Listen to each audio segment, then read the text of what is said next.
we have today, Congressman Reid Ribble is here. I'll introduce him, and we've got like pages of things he's done already.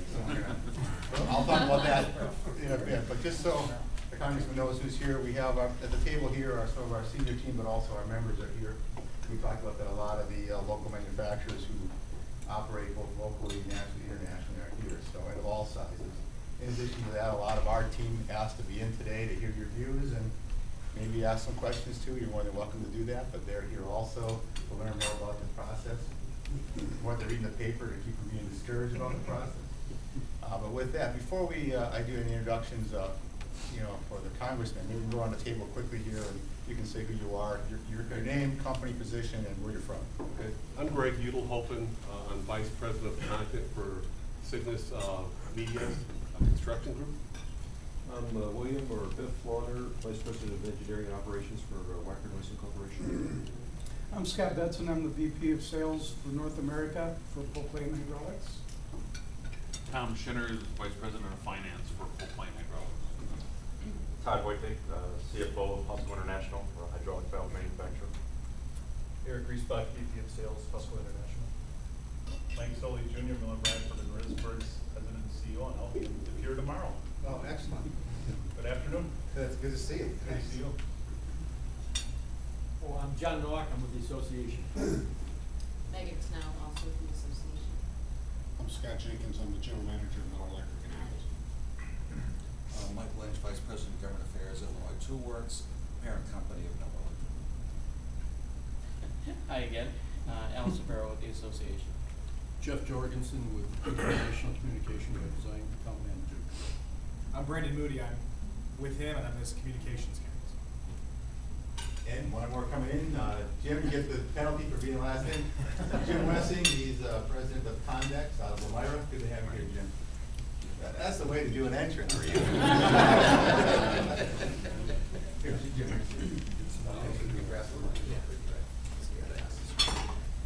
Okay. Well, again, it's good to have everybody here. Thanks for taking time out of your busy schedules, and Congressman, thanks for taking time out of yours. Just a little background here. I met the Congressman last spring. We were at the Capitol Hill Club, and he had come in with Nick Tyndall from our office in Washington. And Nick had said, Dennis, here's a gentleman, roofing contractor, who's going to run for Congress. And I'm like, well, does he know what he's getting himself into? And back then, the tea leaves weren't there yet. You could tell that there was going to be this seismic shift taking place in Congress. It really was hard to tell. So you knew he had a really tough road ahead of him. And I walked out, I said, I wonder how this is even developed. I really did at that time. Since then, there's been a huge sea change, I think, in Congress and in politics.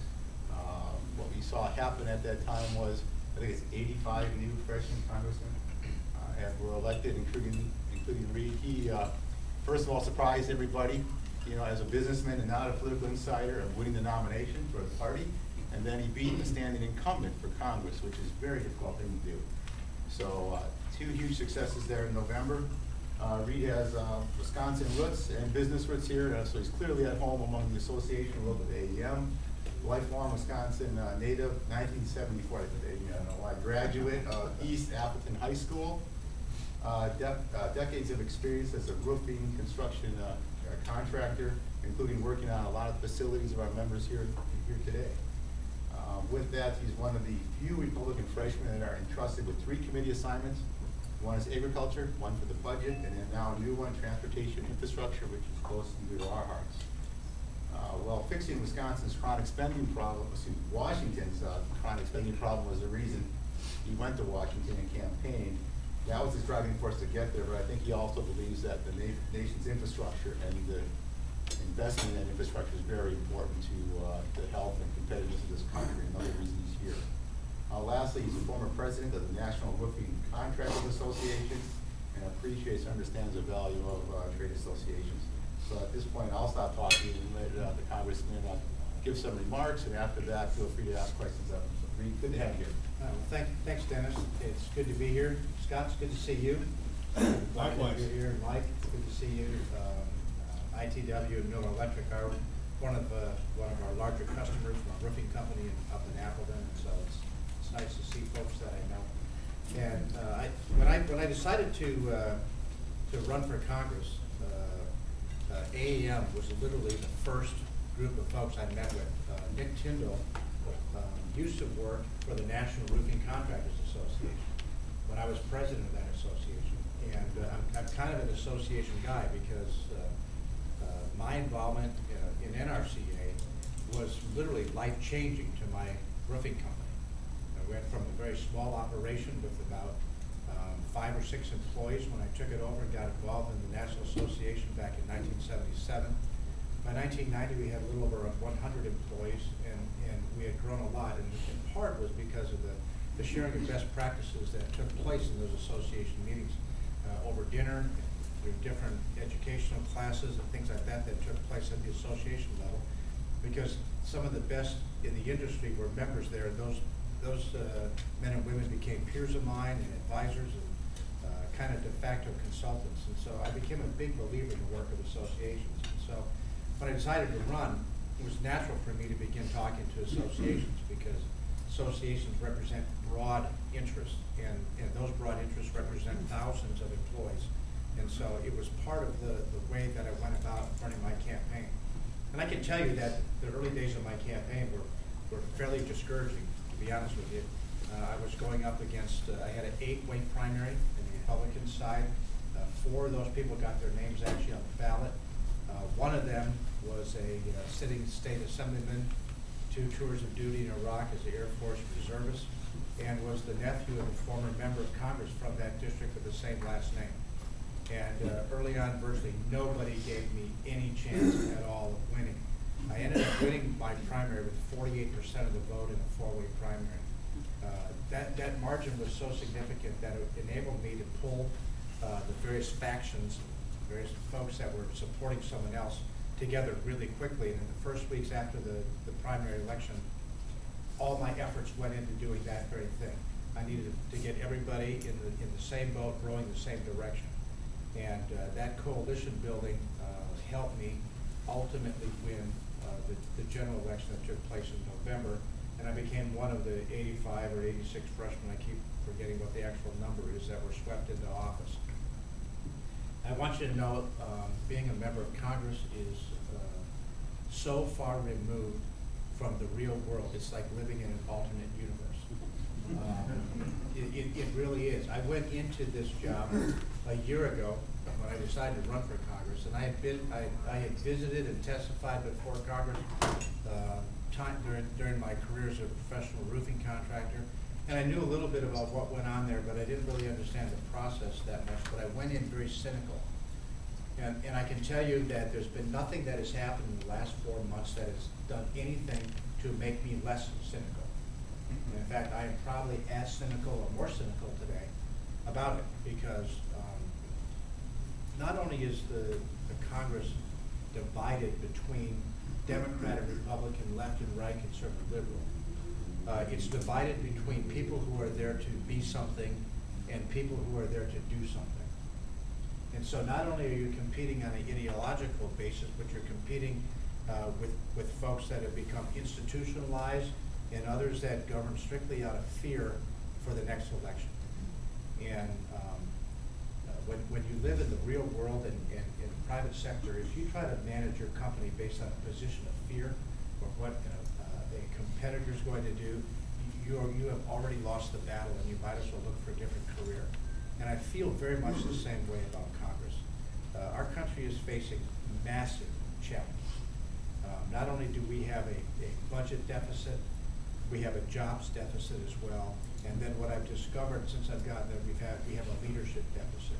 And when I talk about that, I'm not specifically talking about the deficit of leadership with John Boehner or Eric Cantor, because I think both of those guys are working very hard to move forward on the agenda, and I think our legislative agenda will show it. But as a general rule, there's so much fear there about doing big things, about actually moving this country forward in a way that matters, fixing a crumbling infrastructure that's in poor shape, while all at the same time trying to get to a structural balance and get our economy growing again. This is going to take a lot of work. When I went there, I asked the Speaker of the House to place me on 2 committees that I felt were really essential for good representation in the 8th District, because I really had to balance things. I had to balance what's absolutely best for the district that I represent in Northeast Wisconsin, those folks sent me there for a reason. But then also, how do I best apply the technical skill and repurpose the skills that I've learned in running my company? And so for the district, I felt that I should be on transportation and infrastructure, and I should be on agriculture. Those two things are the most key and crucial. Now, sure, would it have been fun to be in energy and commerce, financial services, budget, ways and means? All those things would have been a fun challenge for me professionally. But I didn't go there to be challenged professionally. I went there to get something done. And so getting on transportation, infrastructure, and agriculture really mattered. I wasn't given transportation the first go around. I was asked to be put on agriculture, which fit the district, but I was also asked to be put on budget. Paul Ryan, who I worked with quite a bit in the last year, went to the speaker and said he really wanted me on budget. And so I was able to go on the budget committee with Paul, and you've seen the results. We did big things. And did the budget go as far as I would have liked to have taken it? Were the reforms the types of things that we really can embrace? I think those reforms are. How it all shapes out in policy is yet to be determined. The committees of jurisdiction will do that. But it was a real intriguing and exciting and frustrating challenge being on that committee, and I really enjoyed that work. Shortly after the budget was passed, I was approached to take an open seat on transportation and infrastructure. And as Dennis alluded to, it's rare for a freshman to get that honor. And I told the speaker that I would like to have that position if it's available. It was my #1 priority when going to Congress. And they were gracious enough to put me on that committee. As far as subcommittees go, I don't know yet, but they will be. I'll find out from Chairman Micah sometime this next week. The subcommittees, I've asked for ground transportation and water. I think both of those are essential and fit Northeast Wisconsin perfectly with our connection to Lake Michigan and the Great Lakes, and then the absolute need for improvement in ground transportation.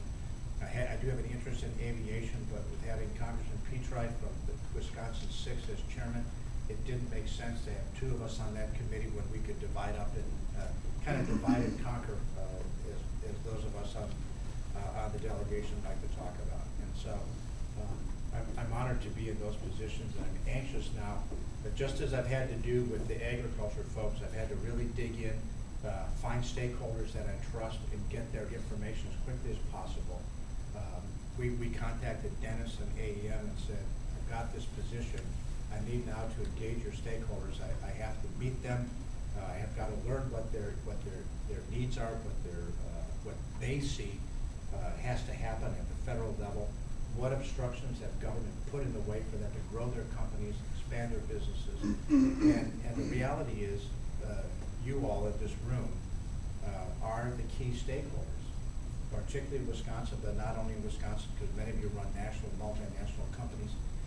I need to hear from you. And not only that, I need to get to know you so that when questions come up, I have key resource places to go to get answers.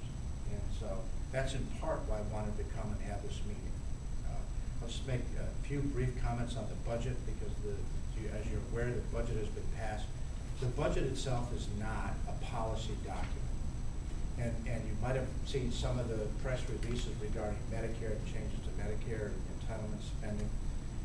I want you to know that the budget has no policy positions in it.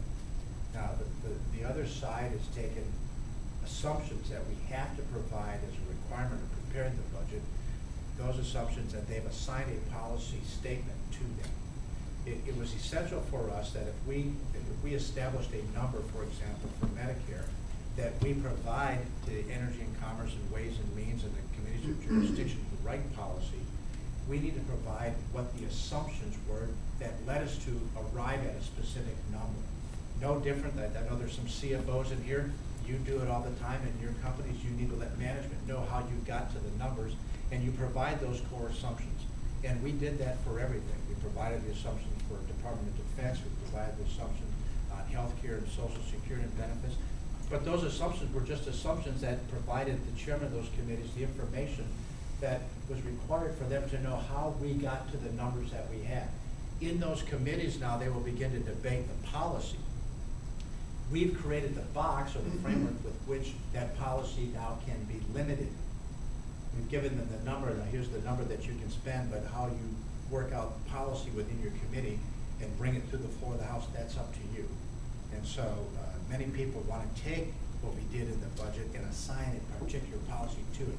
None of that policy has been done, and it will begin to happen as it works its way through the various committees of jurisdiction.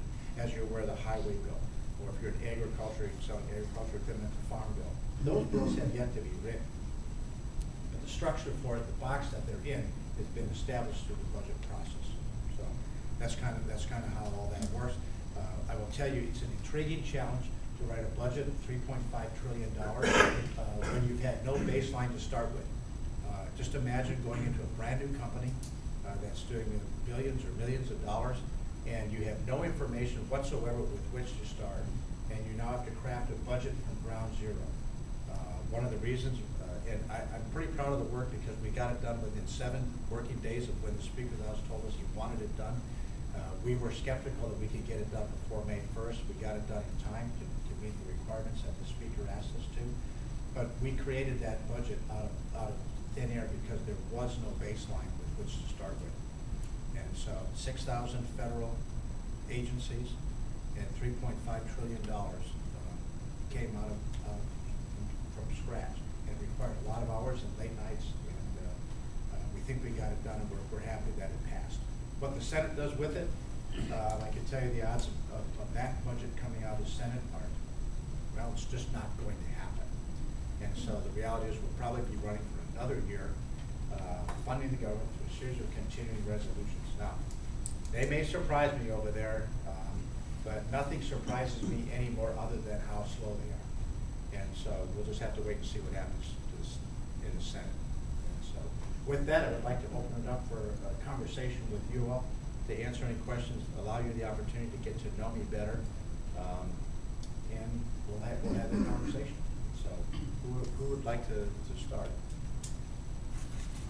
With the Republicans' mantra of fiscal responsibility and cut spending, and when you were appointed to the Transportation and Infrastructure Committee, you said our country's infrastructure is one place in our budget where we must continue to invest. I know you're a new member to the committee, but what do you think are the most likely funding mechanisms to make that robust highway bill happen? Yeah, I think that's a really good question. One of the concerns, and I've been almost the lone voice in this as we've been moving through, and I think it does come in part because of my business background. You know, if any organization that is struggling financially, the first and most logical place to look is, are we misspending money, and where and can we cut? However, once that step is done, the second piece of that puzzle is to look at source of revenue. And the one thing that hasn't been talked about much in this Congress, particularly from my side of the aisle, is what can we do to prop up revenue? And I'm going to look at it from both sides because I believe that we have to address it on the spending side and on the revenue side. And how we get to funding the highway bill with the ever decreasing gas consumption becomes quite a challenge. And I'm beginning to engage stakeholders in trying to find out what their ideas are. We certainly can increase revenue into the Treasury by repairing the economy, by putting those 15 million unemployed and underemployed back to work, taking someone who's now receiving a food stamp or unemployment check and get a payroll check. All of that will help flow additional top-line revenue into the Treasury. Doesn't necessarily affect transportation all that much, particularly in the roads bill. And so I think we might see some type of hearings or discussion going on and how we have to move or shift from the current system to some other modified or hybrid system to funding it. I don't know how that's going to shake out yet, quite honestly. Do you have a suggestion? Well, do you think vehicle miles traveled tax will happen? Is that a viable option? It's been tested. Oregon, the state of Oregon had a pilot program because nobody wants to raise the federal gas tax. Nobody wants to raise the federal gas tax, and raising the federal gas tax to a certain degree would increase revenue for a period. But raising prices has a tendency to decrease demand, and so you're kind of like the dog chasing the tail. We're seeing it in other industries. So There's some resistance to that because if you raise the tax, you reduce revenue overall because usage drops. The mileage idea is intriguing because it's connected a bit to gas. If you're driving more, or if you're driving miles, you're using gas. However, as vehicles have become more efficient, as more vehicles are using alternative fuels, there's less revenues coming in, but the use and wear and tear on those roads and bridges stays the same. And so there's clearly obstacles involved in making that transfer. It may be possible to transfer it on the professional side much quicker than you could on the consumer side. You know, I think you're going to get grave resistance to Americans having GPS or some type of tracking mechanism put in their car to track miles. But on the professional driver side, professional trucking side, there have been companies that have come to me and said, listen, use my company as a pilot. We'll offer some vehicles that you can test it and begin to create the data stream required to see if this model could actually work. And so it's possible, you know, but things move slowly, and there are constituencies on both sides of it. Other questions? Staying on that line real quick, is there any chance, or what are your thoughts on the Infrastructure Jobs and Energy Independence Act, HR 1861? You know, I don't know, because the pressure is so extreme on the right to reduce spending, and I'm there 95% of the way. However, I also recognize that as my own business experience has told me that there are times that I need to go in and leverage money today to have a return tomorrow. I used an example in the budget committee when we were talking about funding for NIH. And I said, you know, why aren't we looking at Medicare, not just in form of total dollars, but within the Medicare program, what are the drivers in that program? And then identify and go aggressively at reducing the driver. One of the drivers we discovered was Alzheimer's. And Alzheimer's is a cost of Medicare about $22 billion a year, which is a big number. Now, maybe $1 billion or $2 investment today, if it resulted in a cure tomorrow, would drive costs down dramatically. It's an example of investment here to get a result cure. And in the interim, you're raising expenses, but you're getting the big win later. You and I and our companies do it every single year. But that's a bit of a hard sell on our side of the aisle right now. But I feel the same way on the infrastructure. I've got manufacturers like Miller Electric who have to move product around the globe, and the ease and ability for them to move product that they've made in northeast Wisconsin to the East Coast matters. And so I'm an advocate of trying to find ways and revenue streams that will allow us to expand. As far as that particular piece of legislation, I'm not sure how it's going to go. Other questions? Jim? Got a question for you. I'm Jim House, I represent for CNH Construction in North America. I had the opportunity 2 weeks ago. I was on Capitol Hill met with Chairman Mike and some of the other folks on the infrastructure and transportation bill. It is an interesting place, like you said, and you wonder how anything gets done. But as we talk, and I was there on behalf of an organization. Familiar with the Organization for International Investment, but it's foreign companies that have subsidiaries in the United States. And we talk specifically, obviously, for my company, which is the construction business, it's critical. The transportation bill is critical, and what I see is a real stalemate in terms of the dynamics of how you're going to fund what is really needed, and how do you go beyond a 6-month renewal and extension and get more commitment which is what Chairman Mike is driving for. And so we talked about, you know, how do you fund the bill, because the traditional methodology isn't going to work. We'll never get there. And so, you know, to me, private investment or privatizing some aspect of that is extremely important. And we also talk, you know, between myself and the organization, what about the concept of funding it via savings bonds? You know, you think about today, all of us that have passbook accounts that are earning maybe a point of interest at best, and And if the government were to come up with a notion that, let's have the general populace funded by offering a savings bond, whether it's a 3 bond, 3 year, 6 year, that's 3%, 6%, it's a heck of a lot more than what we realize as the taxpayers pay. I mean, that's just one, and it seems obvious, but if we don't do anything, and it's clear to me in my conversations 2 weeks ago that we're gonna end up at a stalemate, and we're gonna end up with a 6-month whatever extension. So what do we do? Yeah, that's how do we as industry major manufacturers support what you need to do? I mean, is it a grassroots effort, whether it's through the AEM Association, and there's others, there's AEM, AED, ARTBA, that do we need to get together and give you the horsepower, send Congress the horsepower to go do something? Yeah, I think that's a really critical question, and you've summed it up almost perfectly, because we're at a stalemate. And we can get stuff passed through the House of Representatives right now because we have a large enough majority.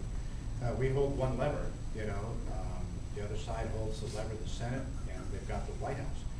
However, you know, transportation isn't as partisan as other aspects. I mean, I will guarantee you that my work on the budget and agriculture was like night and day difference. Because in the budget committee, it was brutally partisan. On agriculture, you couldn't tell the Democrats and the Republicans. It's that different. And transportation, I've heard, is similar that way. Now, you have to realize I was just appointed this committee a week ago, and so my experience is very, very limited. But I've heard that there's some bipartisan opportunity. And so it isn't so much the pressure that we need to apply in Democrats in the House of Representatives, it's pressure that we have to apply in Democrats in the Senate, so that they can actually advance something forward. That's where the pressure's got to be applied. And then ultimately, we're about 18 months away from another election. And if we can't get things done with the people that are there, those people have to be removed and start over. And that sounds harsh. Maybe there are going to be folks back up in northeast Wisconsin that don't like what I'm doing, and they're going to want to remove me, and that's fine. That's politics. But that's the reality of it. We have a people problem in Congress, and it is strikingly evident to me every day when I walk the halls. And I don't mean to be critical of my colleagues, but some of my colleagues deserve a kick in the ass. And that's just how it goes right now. So I'm anxious to begin to work and try to find those coalitions that are required to make something happen. But at the end of the day, it's going to be the American citizen that's going to stand up and say, we can't tolerate this anymore. We have to find a way of working together to move things forward. And so the way that your companies and your employees are involved in the election process, through making sure they get to the polls, making sure that they know what interests involve your companies, that they support candidates, whether it's volunteering or finance, whatever it is. That's what has to happen, because at the end of the day, behind every single voting card is a member of Congress, either the House or Senate, that is making a decision. And we may have to change the people making the decision. It's a slow, tedious process. It's not the answer that people want to hear, but it's the reality. You know, Congressman Jim had mentioned the savings bond idea, and that'd be a good one, I think, as you go to the committee to bring forward, because that's a great way to get the whole country behind an issue here. And Brandon is taking notes, and so we're going to be taking your comments back. I mean, this has been my approach on almost everything I've done since I've gotten there. When I've had meetings like this, and I've had 65 or 70 meetings just like this one since I've been in Congress. We take notes and we compile all the information, whether I agree or disagree, whether I think it's a good idea or a bad idea. I always bring it back and provide it to the chair, the committee of jurisdiction, because these ideas count. And who knows, at some point there's going to be a gem in there. And I'm intrigued by your idea, because the American people are starting to feel the pressure of it. You just have to drive anywhere, you just have to go to any airport, and you see the congestion and the restriction that's going on.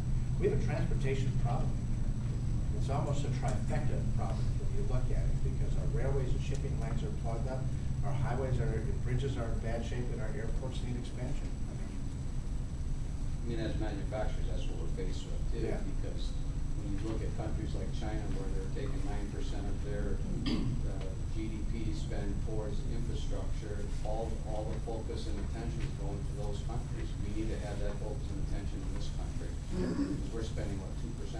Yeah, now but that focus just in defense of it, and if you had a chance to go to China to see what they're doing over there? Yeah.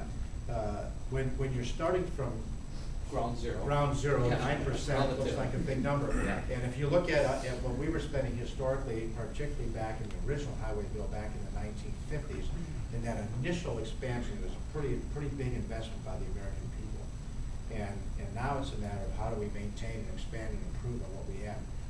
What have we learned over the course of these 50 years that would allow us to do things better? But there's no doubt that we are under-investing and underfunding on transportation.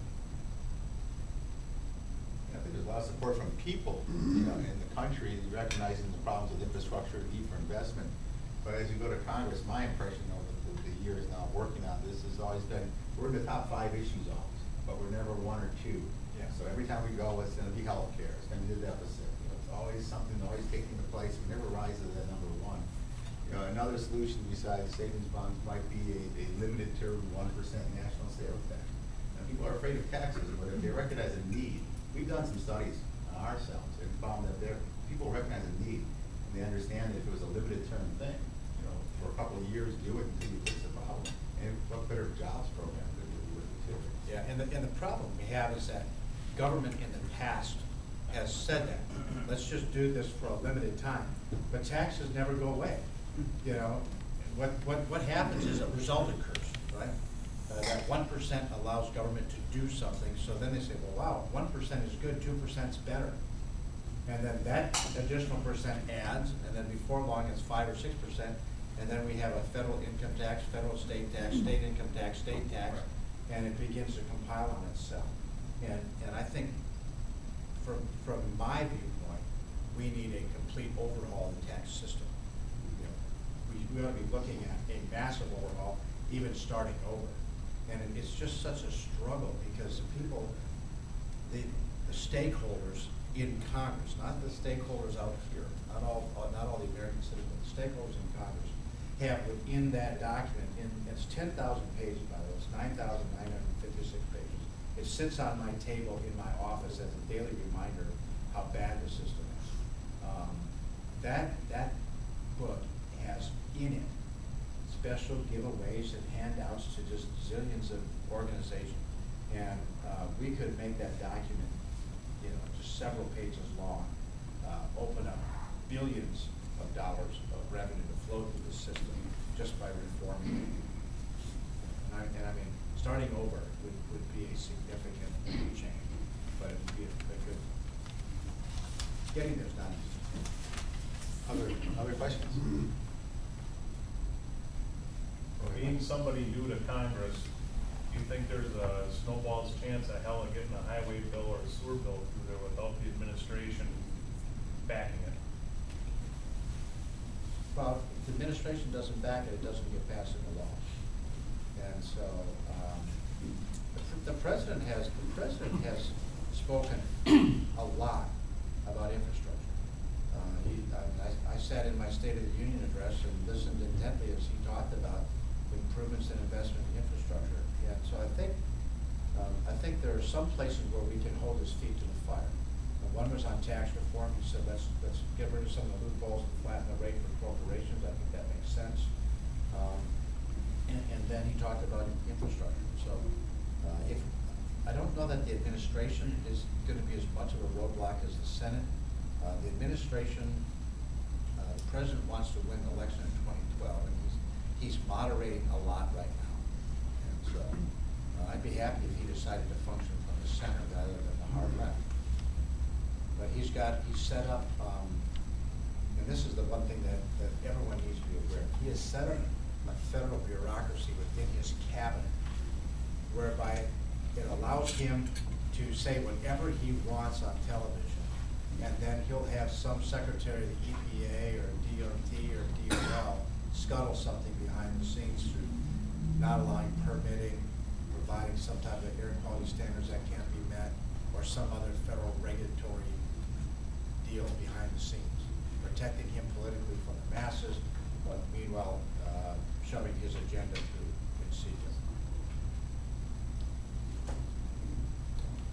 Reid, if you would talk about jobs growth, the governor here in our state's working hard trying to make this a more attractive place to do business. And of course, we all like the United States to be a more attractive place to do business. And there's a lot of challenges where just regulatory that we have to deal with more so than ever before, and just tax challenges. And I'd just be curious to hear your thoughts around what can be done around jobs growth. Yeah. Making this a better place to do business. Listen, late in February, as my frustration level built, I decided to go and meet with Eric Cantor, because I said, ever since I got here, leadership, all they do is talk about jobs and economy. But yet I've not seen a single bill that actually will result in new jobs and fixing the economy.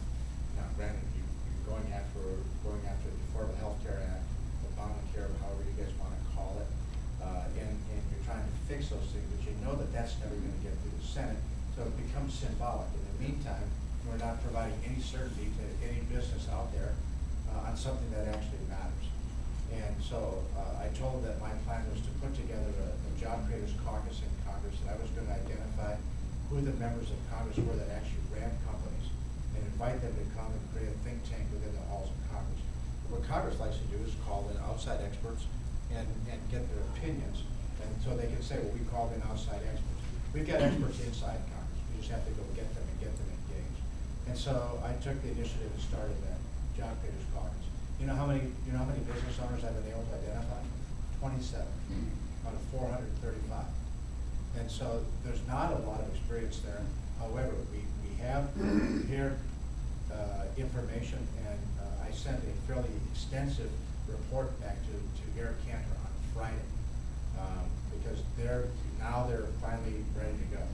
And so we gave them 10 different things that we felt that they could do, from a white paper that if they wanted to actually create jobs and get things going this country, here's some ideas for them. We addressed things like regulatory reform. The first bill that I authored was a 24-month moratorium on federal regulations, calling on every federal agency to go back in their catalog and re-cost value those regulations to see if they're suitable for a 21st century economy. Meantime, don't pass any new rules for the next 24 months. Give our job creators some space to breathe. That's working its way through the sponsorship program, but in the REINS Act, I think is going to make it to the floor of the House for a vote. The REINS Act says that any federal agency that promulgates a rule or regulation that costs the U.S. economy $100 million or more, it has to be approved by Congress. Now, that is a significant change in how it's done. I think that's going to go into one of the recommendations of our committee. Along with that, we talked about small and medium-sized banks. The fact that regulators are starting to put the screws on them, so lending is virtually dried up for smaller companies. We talked about, I'm trying to think of all the things that were on that list, with regulatory reform, tax reform, what's that? Corporate tax reform. Yeah, corporate tax reform. It's specific things that they could do in corporate tax reform. We talked about trade agreements, the fact that we needed to get those done. I gave specific examples from the state of Wisconsin, how it's impacting us. And we had a whole list, and we sent all those over to the leader's office on Friday. So I think over the next several weeks, you're going to begin to see more focused pieces of legislation that are designed to remove the obstacles that the federal government's put in the way of all your companies to do business. Yeah, it would be. Congressman, if I could, to the point about job creation and also getting ahead of the curve with investment, what are you hearing, and I realize it doesn't fall into any of your committees of jurisdiction, but what are you hearing about the patent reform bill? Because, it's been said that there's 2 million jobs tied up in the Patent and Trademark Office because they don't have the ability to predict, to invest, etc. It was on our list in the white paper that we submitted, encouraging passage to get it through the system. I don't know where it's at in the markup stage in the committee. It's out of committee 32 to 3. Okay, so it's out of committee. But they're waiting for a manager's meeting. Okay. I can look into it for you. If you make a note of that, I can get back and see where it's at.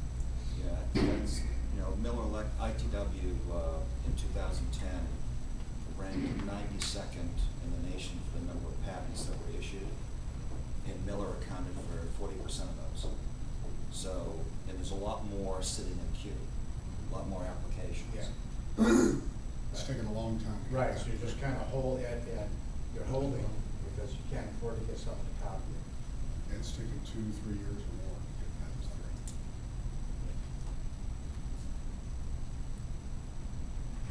Other questions, comments? Jim? Congressman, can you speak a little bit about your vision of the ag bill and where it's headed? Yeah. First of all, we've been trying to let most stakeholders know that the overall pie is going to be a little bit smaller. But we don't know exactly how much smaller it's going to be, because if you look at the budget that we just passed, a lot of departments got cut, some, however, some grew. I can't remember what USDA's number was, because I've got too many numbers in my head, and if I say something, then it'll be wrong. But I think that we're going to start working on the Farm Bill. Chairman Lucas said sometime this fall. At that point, there's going to be a whole series of hearings, and then the Farm Bill will be passed sometime next spring. And I expect spending on the Farm Bill to be a little bit larger than it was in what was the last one, the 08 bill. But they're beginning to compile the data and beginning to do the hearings on that right now. And so I think we're going to get a really good bill coming out of that committee. I really like working on the ag committee. It's a fun committee. The difference is, like I said before, aren't partisan. They're often regional. And so it's a little different type of debate and elbowing going on. Milk versus corn, Yeah. instead of Republican versus Democrat. Yeah. Although I'll tell you, on the corn stuff, particularly on ethanol subsidies, the impact that corn prices have had, not just here in the U.S., but globally, all sorts of auxiliary types of things, like the cost of renting land for our large dairy industry in northeast Wisconsin, all been blown up, and prices have gotten so high on things because of how we've been using corn to create fuel. I think that I would be surprised if ethanol subsidies survive the debate this year. That would surprise me. But it's possible, but I would be surprised. Just the sheer financial pressure that's being put on. What do you think? It's not my subject. Yeah. And ask some of the other folks here on the table on that one. I would agree. I don't think you already see movement afoot, even from the industry, to say we're willing to give up those subsidies. Yeah. So, and that's coming from within the Right, ethanol it's coming from within the industry. So when it comes from within the industry, it's almost a done deal. Yeah. Although you would hope it would go down at some level instead of. A complete shut off? Yeah. It's possible. I think once you get to that point, you start having the debate and the stakeholders start to weigh in. It'll be easier to say where it's going to be at. I think the price of gas makes it easier to get rid of the subsidy now. Well, yeah. There's a lot of pressure on it. It's just it has impacted everything. The feed that virtually every farmer has to pay, the price that they pay for feed, to the rental price on land, the cost of food abroad. I mean, it's affected everything. So, it's a big deal. There's also huge work being done on reducing the cost of producing ethanol. Yeah. And they've made huge success in the last 3 or 4 years on taking so much of the costs out. Yeah. So I think that's why there's some movement within the ethanol industry that the subsidies maybe aren't required anymore. So. And it's rare, like you mentioned, Jim, it's rare that any industry actually admits, well, we probably could get one out in it. And once that door's open, I think it's going to be pushed all the way open. Switching gears a bit, what about Your thoughts on the debt ceiling issue, how's it gonna play out? The debt ceiling's gonna go up. I mean, I don't know That's when, easy, but- I don't know when it's gonna go up, but it's gonna go up. I think that the Republican approach is the right approach in that we're asking the administration, the Senate, to make concessions because we haven't been able to move really any policy through the other chamber yet. And particularly on getting our arms grabbed around our deficit spending. I think we're going to use the debt ceiling vote to actually get some form of compromise so that we can get some control, whether it's a cap spending as a percentage of GDP, whether it's a commitment on $200 billion, things like that. There are some folks that want to see a constitutional amendment. Constitutional amendment, what I think is probably a good idea, it doesn't solve the problem in the immediate. And so I think the approach is here's a short term, we'll move it up. If we get some type of significant commitment to cutting spending, and then in the medium term, we'd like to see deficit reduction by attaching it to a percent of GDP. Spending today is at around 25% of GDP, revenues at about 18%, pretty big gap. Historically, the gap's been about 2%. So if we could even cut spending as by 1% of GDP a year for 4 or 5 years, so we're kind of dialing it back over time, you could get to a balanced budget faster, particularly if you're growing GDP at the same time. And then maybe a long-term constitutional amendment that requires a supermajority to raise taxes so that you can control something similar to what a lot of the states have. You know, the debt ceiling, we actually hit the debt ceiling earlier this week. Sky didn't fall, the world didn't come undone, the stock market didn't collapse.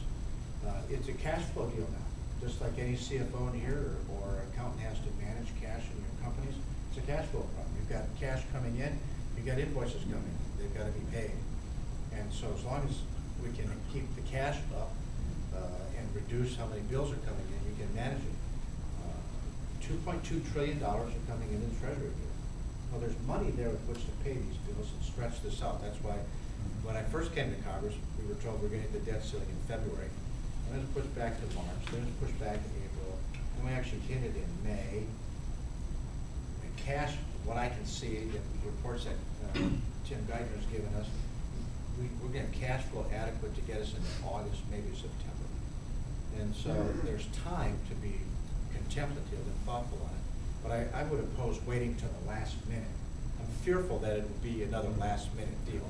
But nobody wants to tip their hand. The left doesn't want to tip their hand, the right doesn't want to tip their hand until you're right here at the last second. You know, and I think that's horrible for confidence. I think it's horrible to sending, there's no certainty in the system by doing it that way. And there's a lot of ideas floating.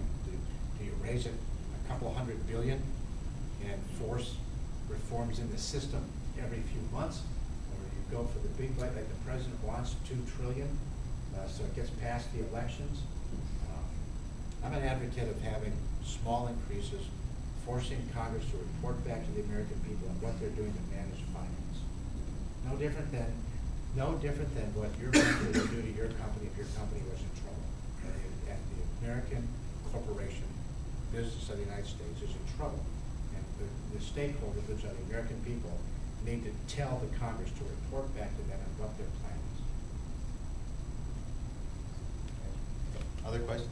A little bit along those lines. So a few of us in this room were out of state in March and received full national coverage of what was happening here in Madison for quite some time. And you talk about drastic changes and if people are ready to make those changes or what are they going to be, slow, fast, whatever it is. What was the response on the federal level with what was happening here in Wisconsin? You know, we're obviously not the only state that's bringing forth some radical changes to get a budget in line. Yeah, I think the response is varied depending on your worldview. I think if you're looking through a blue-colored lens, you're cheering them on, saying this is democracy in process. American people are finally standing up for themselves, and big unions are going to win the day. If you're viewing life through a red or rose-colored lens, you said This is democracy in process. It's probably good for the debate. However, finally, there's a politician who's being honest with the American people about what finances actually are. Because most politicians don't want to say what's actually happening. They don't want to be truthful. They don't want to give anybody bad news. They want to tell you all that the highway bill is going to go up $30 billion and you're all going to be rich next year because of what I do. And the governor and the state assembly and state senate in Wisconsin decided to tell the Wisconsin taxpayer the truth. The state was broke and they needed to have reforms. We called it our Athens moment. We could see 5 million people protesting in the mall in Washington, D.C. as this austerity movement begins to happen. I was in, during the budget hearings, we had Secretary Geithner in, it was Fed Chairman Bernanke, and he was saying how irresponsible it would be if we don't raise the debt limit. And so I asked him, I said, well, Mr. Chairman, is it equally irresponsible to overspend by $1.5 trillion a year? And he said it was. And then I said, do you believe, like I do as a business owner, that at some point if you overspend, that your lender of record, like my banker, will finally say, here is a limit. We're no longer going to lend money. Is it possible that the lenders of record to the U.S. government will at some point impose their own debt limit, either by aggressively raising rates or saying no? And he said that's absolutely a possibility. And so then I asked him, then don't you believe it would be better for the United States Congress to impose that limit than some outside source? And he didn't answer. Kind of shrugged his shoulders and didn't answer. But that's a very possibility. I mean, at some point, if there's a lack of confidence that the U.S. is going to pay its money back, why would you lend money? Why would a bank lend me money if they don't think my credit is worthy? So, but it's going to be very interesting as we have to become a bit more austere. That's why addressing it on the revenue side becomes so important. How do we get these jobs back? How do we spur economic growth? How do we improve that economic climate so that revenues go up? Other questions? Yeah, I guess one last question, unless there's somebody, one last for me anyway. Looking at the reality of we're the end of May, you've got summer recess coming, you've got September 30th is the end of the current highway bill. Reality is we need a new funding mechanism, new revenue stream. Probability of getting that done, in my mind, by the end of the September 30th is slim, but it's part of my question, so I won't tell you my opinion. And then you got the Republican group saying, we're not going to spend any more money. There's an idea there that if we want to get it done by the end of September, we might have to take all of these other things that are in the highway bill and get them out and just keep whatever funds we do have coming from gas tax for roads and bridges only. Do you think that's going to happen? What's the probability of either that happening or basically another push to the end of the year? Which, of course, from our perspective, means that a contractor that's got to spend $1 million on a paving machine or a half a dozen, case loaders or whatever, they're just going, I don't know where this is going. Yeah, I can tell you that in the budget that now Chairman Mike has, it uses the money that's in the trust fund and authorizes them to spend it. But it didn't authorize additional spending. It has been funded with additional money all along the way. And then that created the box. Now, how it ends up in reforming the funding mechanism, well, that will come out of the committee of jurisdiction. And I know that there's a lot of talk about alternative forms of funding, but we're in a roadblock here.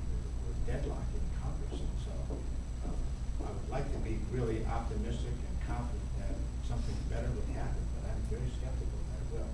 I think there's going to be spending. I think it's going to be limited to the amount of money that's being generated by tax, like the gas tax. if that's the case, I would really suggest you take your comments about tax reform and say, okay, if we start from scratch, what was this money supposed to be used for? Right. Not necessarily subsidizing the Washington subway system, and, you know, the same percentage that we spend on bridges, we spend on bike paths, you know, those kinds of things, and focus it where it was meant to be. Yeah, where it's true intention for high schools. Yeah, I think to that point, the $219 billion in the budget that's being proposed right now would represent, I think that's over 60, would represent a 30% cut in infrastructure spending.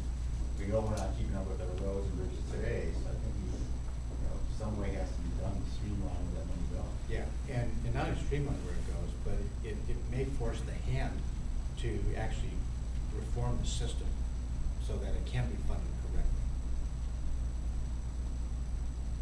Any other questions? Yeah, I'm hearing, the comments on frustration about the rate of change, which we all feel. But I'm sensing from what you're saying and feeling that things are at least more flexible, more willing to change in the House than in the Senate. And how much of that is the difference between Republican and Democratic control, and how much of that is inherent with the Senate and the makeup, the structure? Well, I'm a new guy, and so I think that it's maybe a bit of both. I think there's probably a couple dynamics going on. The House rules are easier to move things through because it just requires a majority of the quorum, whereas the Senate requires really 60 votes. So our rules are different. The House rules under the current Speaker of the House has really been opened up to allow the House to work its will. Democrats and Republicans alike, so amendments and bills, and it's not locked to just one side. You have the dynamics of a lot of new freshmen who haven't really been too tainted by the system yet. But I hear a lot of talk about the enemy is not the Democrats in the House, but it's the U.S. Senate. And so there is definitely a feeling in the House chamber that it's the Senate where you send a bill to go die.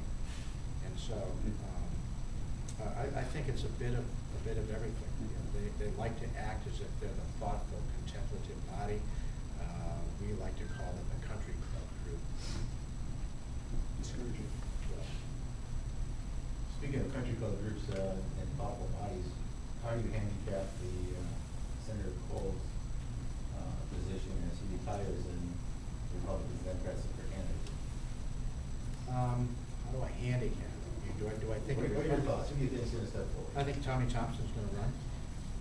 I think it'll happen pretty soon. It's just my gut feeling.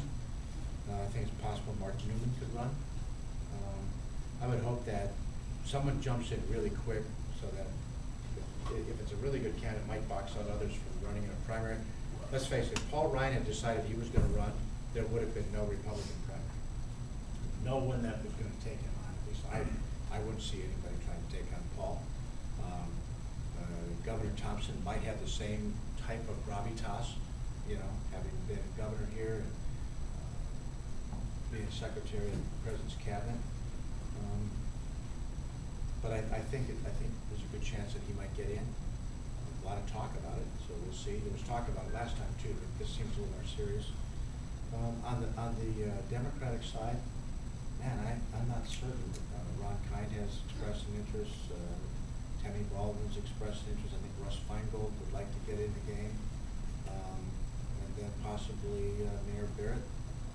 There's some big names, and so maybe the best scenario would be to have 5 or 6 Democrats slug it out in a primary with just one Republican, and we can win it on the money side.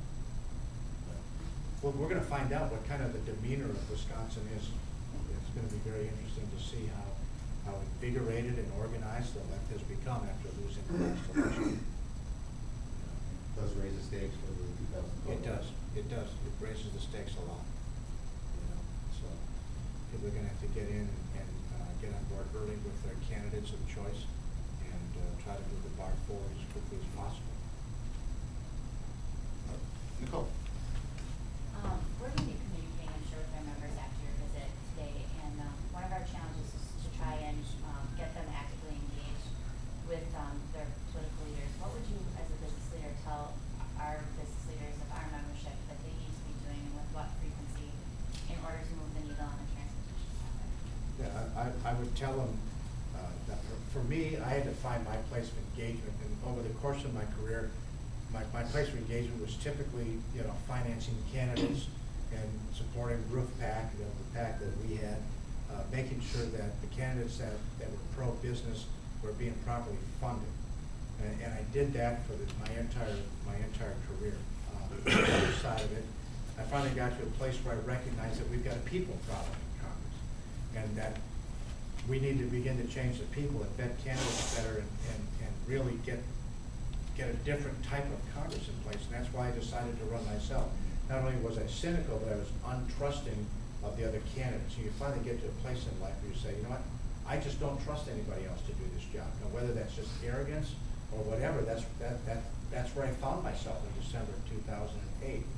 And so I decided to do that. And what I would encourage your members to do is really engage in the process, not only communicating with their members of Congress, supporting them financially if they like what they're doing, or working to remove them if they don't, and taking charge and getting things back together. We can get things back in balance by getting the American people engaged. We learned that in the last election. Listen, there was no chance in the world that a roofing contractor from Kaukauna, Wisconsin, who's never even been class president before, would be a member of the United States House of Representatives. But people got fed up and they wanted something different, and they decided that I was the difference. And so, go find those candidates. Or better yet, maybe that next candidate's sitting in this room. Because who would have thought that in 2005, when I was president of the National Roofing Contractors Association, that out of that meeting would come a new congressman.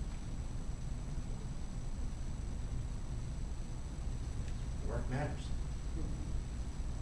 Any questions, anyone? Maybe I want to close this out here. Last week I was at the AED flying, and you had some brief comments there. You talked about your own self-imposed term limit for yourself. Yeah. Talk about that a little bit. Yeah, when I decided to run for Congress, I decided that I would self-impose a 4-term term limit on myself. And I did that for a multitude of reasons. Some of them were family related. I've got 2 grandchildren who, if I actually am fortunate enough to be there 8 years, will be teenagers when I leave. And I thought, well, I don't want to miss what they're doing, because this job requires 6 and 7 days a week worth of work. And so that was the family side of it. On the other side of it, I believe that Congress needs to be refreshed. We need to have new people, new ideas, new eyes, people that haven't gotten institutionalized in there. Because I'll tell you, they put this lapel pin on you, and there is so much deference shown to you. It's troubling to me, and I absolutely hate it. And we need to have a refreshing of the Congress on a regular basis. And I've had pushback by people who supported me. They said, yeah, but if you're doing a really good job, we want to keep you there. But my answer has always been the same. It would be the height of arrogance to think in a district with 700,000 Americans that there's thousands of people that are brighter, smarter, and more capable than I am. And there'll be some other bright American that will step up and do the work, and hopefully they'll do it better. And so I have no problem stepping down out of it. And that's what I fully intend to do. And then finally I was challenged by people who said, well, we've heard other people say that, and then they never do. And my answer has been the same from the beginning. Those other people are not married to Dina Ribble. I'll tell you that my wife will be fully supportive of me stepping down. So if Governor Thompson wins, he'll be 76 at the end of his term, and that'll be at the end of your 8-year term. So there's a spot there for you. I'll worry about it. I'm not sure that I would fit in the country club. But I've had a wonderful career in the roofing industry and in construction. I'm not looking for another career. I had my career. I was pleased with my career. This is a service. It's different. I didn't go there for a career. I went for a cause. I didn't go there for compensation. God knows that. I went there to get something done. And if I can't be effective, then it makes sense for me to step down. Or if I've been effective, it makes sense to step down to let someone with new eyes come in and let them be effective. Well, that's just who I am. Congressman, thank you for your time today. On behalf of AEM, its members, our employees, I think it's really educational to have this opportunity. It's also refreshing to hear your views. There are so few businessmen in Congress. As we work there, they just had no idea how to run a business. So hopefully more of you come in the future. Yeah, well, help us. Congressman, we commend you for your work. Thank you.